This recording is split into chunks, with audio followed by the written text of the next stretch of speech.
नमस्कार, मी सौ पांडव AS सहाय्यक शिक्षिका। माझे व्हिडिओ आवडल्यास माझ्या माय एज्युकेशन या चॅनलला सबस्क्राईब व लाईक करायला विसरू नका।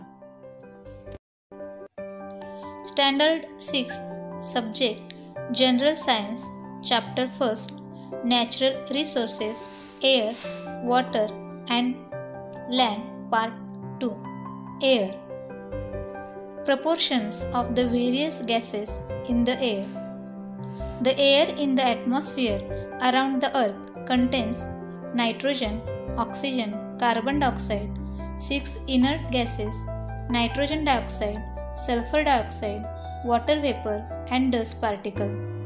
Some uses of gases in air.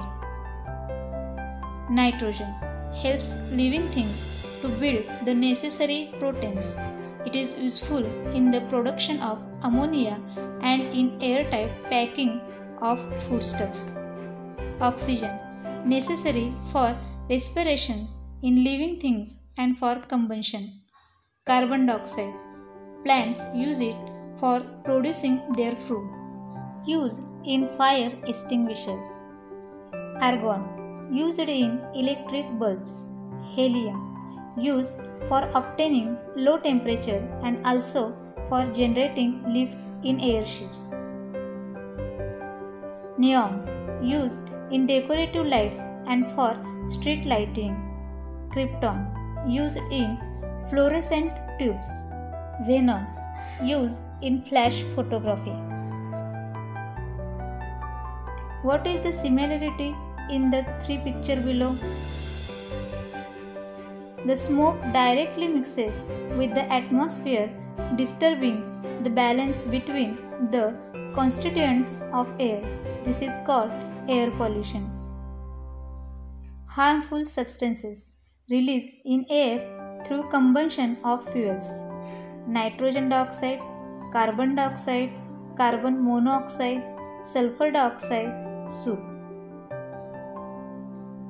Ozone layer, the protective shell. There is a layer of ozone gas in the lower part of stratosphere. Ozone gas is not directly useful for the survival of living things.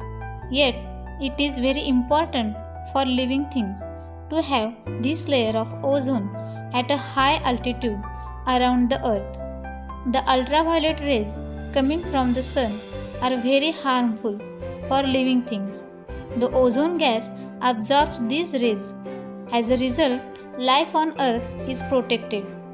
The ozone layer is destroyed if chemical gases like carbon tetrachloride or the chlorofluorocarbons used in air conditioners and refrigerators mix with the air.